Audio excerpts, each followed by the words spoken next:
अष्टसिद्धि नवनिधि के दाता असवर दीन जानकी माता राम रसायन तुम्हारे पास सदा रहो रघुपति के दासा। श्री हनुमान ज्योतिष केंद्र सीतामढ़ी में आप सभी का स्वागत है।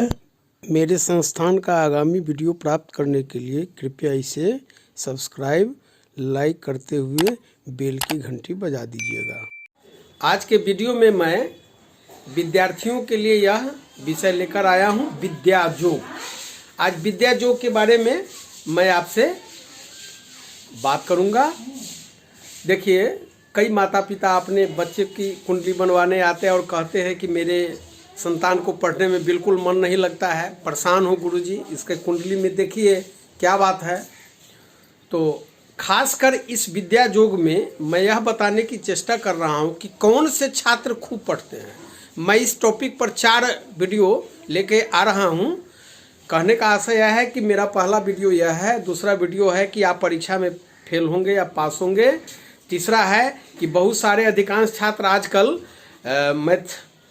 साइंस सब्जेक्ट पर ज़्यादा ध्यान देते हैं, परंतु उनकी कुंडली में लगता है कि कहीं से मैथ सब्जेक्ट या साइंस सब्जेक्ट का योग ही नहीं है।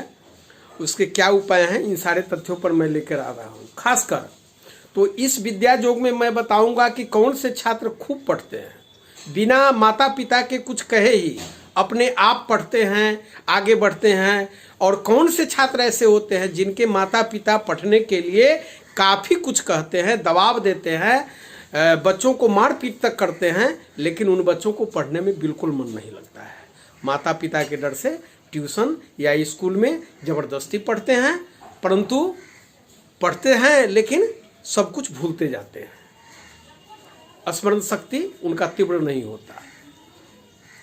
तो देखिए, ऐसा तब होता है जब कुंडली के 6ठे, 8वें और 12वें इन घरों में 5वें घर का स्वामी बैठा हो, या विद्या ज्ञान प्रदाता बृहस्पति बैठे हो। आशय यह है कि आप अपनी कुंडली निकालिए, उसमें देखिए कि ये पंचम राशि 5वें घर में कौन सी राशि है, इसका स्वामी कहाँ बैठा है। अगर इसका स्वामी ग्रह 6ठा, 8वां और 12वां यह शुभ स्थान है, अगर इसमें बैठे हो तो यह योग होता है, यानी इसमें ज्ञान की कमी होती है, या फिर गुरु आपके 6ठा, 8वां या 12वां में बैठ जाए तो ज्ञान में कमी आती है। दूसरा, 6ठे, 8वें और 12वें घर के अतिरिक्त 5वें घर का स्वामी बुध गुरु एक साथ 6ठे या तीसरे घर में बैठे हों तो भी विद्या बुद्धि ज्ञान की हानि होती है। दूसरा, 6ठा,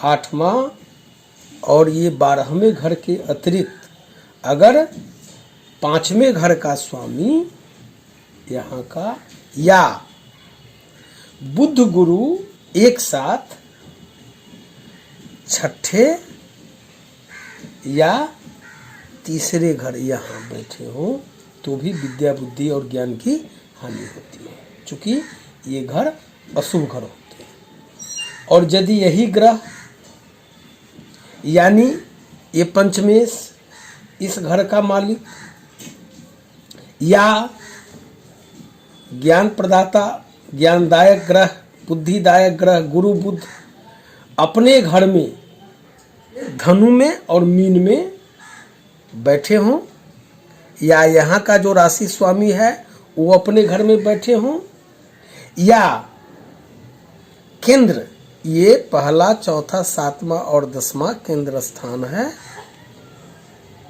इसमें बैठे हों, या त्रिकोण 5वां या 9वां इसमें 5वां या 9वां इसमें बैठे हों, या उच्च की राशि में बैठे हों। यदि गुरु है तो कर्क में उच्च होंगे, नीच मकर में हो जाएंगे 10वां अंक में। यदि बुध हैं कन्या राशि में उच्च के होते हैं, जहाँ 6 अंक लिखा है अगर उसमें बैठे हों उच्च होते हैं, और मीन 12 में नीच के होते हैं। तो अगर आप यह देख लेते हैं कि यदि इस घर का मालिक या गुरु बुध अपने ही घर में हो, केंद्र में हो या त्रिकोण में हो या अपने घर में कहीं भी हो, तो ऐसे जो छात्र होते हैं वे खूब पढ़ते हैं, उन्हें पढ़ने में खूब मन लगता है। जो पढ़ते हैं उन्हें खूब याद रहता है। माता पिता या अभिभावक को उन्हें पढ़ने के लिए ऐसे छात्रों बच्चों को नहीं कहना पड़ता, मारना पीटना नहीं पड़ता है। छात्र स्वतः मन से पढ़ाई करते हैं, ट्यूशन पढ़ते हैं, ज्ञान अर्जित करते हैं।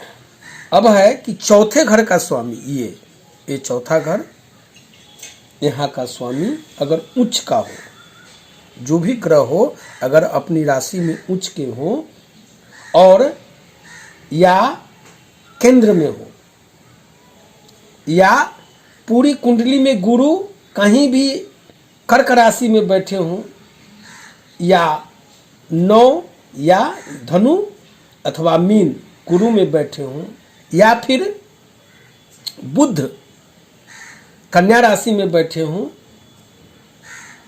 या फिर मिथुन में ही क्यों न बैठे हों, तो ऐसे छात्र खूब पढ़ते हैं। इनके गार्जियन को यह कहने की आवश्यकता नहीं पड़ती कि पढ़ो, ट्यूशन जाओ, बच्चे के साथ कोई सख्ती करने की जरूरत इन्हें नहीं पड़ती है। पांचवें घर का स्वामी दशम या एकादश स्थान में बैठा हो या फिर लग्नेश धन भाव में बैठा हो, तो ऐसे छात्रों को किसी भी विषय में या जिस क्षेत्र में विधा में मन लगता है उसमें वो धुरंधर होते हैं। यानी कि इस घर का मालिक अगर दशम स्थान में बैठा हो, आप मेरा पूर्व का वीडियो देखेंगे तो आपको मैंने बहुत सारे चार्ट बताए हैं, बहुत सारे चार्ट दिए हैं जिसमें आपको कौन से ग्रह किस राशि के स्वामी हैं, 1 से 12 क्या राशियां होती हैं, ये सब जानकारी आपको मिल जाएंगी। तो पांचवें घर का स्वामी दशम स्थान या एकादश स्थान में बैठा हो, यहाँ का स्वामी यहाँ बैठ जाए या यहाँ बैठ जाए, या लग्न पहले घर, ये लग्नेश पहले घर का मालिक ये धन भाव में बैठ जाए, यहाँ बैठ जाए, ये आपका दूसरा भाव धन भाव होता है, धन का घर होता है। तो ऐसे छात्रों को जिस किसी भी विषय में या क्षेत्र में मन लगता है तो मन लगता ही जाता है, प्रकांड विद्वान हो जाते हैं, उस विषय के धुरंधर हो जाते हैं। और अंत में कुंडली में आप देख लीजिए अपनी कुंडली में कि चंद्रमा जिस घर में बैठा है, अगर मान लीजिए चंद्रमा यहाँ बैठा है आपकी कुंडली में या कहीं भी हो सकती है कुंडली में, तो कुंडली में चंद्रमा से 5 में गुरु बुध हो।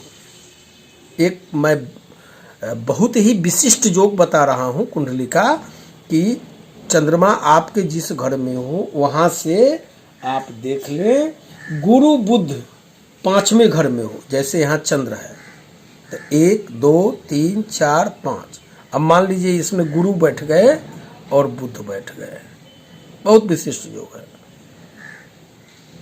यहाँ बैठ गए और यहाँ से 9वें घर में मंगल हो, 1 2 3 4 5 6 7 8 9, यहाँ 9वां घर हो गया, मंगल इसमें आ गया।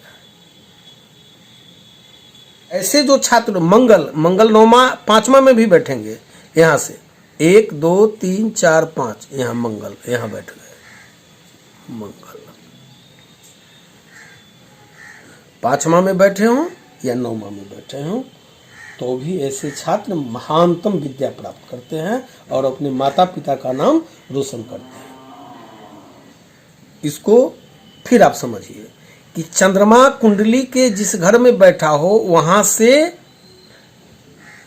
5वें घर में गुरु बुध बैठे हों और गुरु बुध से मंगल 5वें या 9वें घर में बैठे हों। चंद्रमा यहाँ तो 1 2 3 4 5 गुरु बुध बैठ गए और यहाँ से 1 2 3 4 5 यहाँ मंगल बैठ गए और 5 के बाद 6 7 8 9 यहाँ मंगल बैठे, मतलब मंगल यहाँ बैठे या यहाँ बैठे।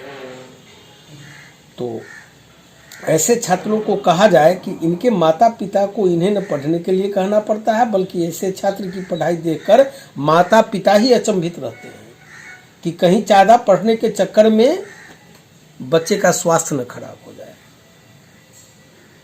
तो ये थे विद्या योग, ज्ञान योग, यानी कि क्या आप खूब पढ़ते हैं या माता पिता के दबाव में पढ़ते हैं, तो आप अपनी कुंडली से इसे जान सकते हैं।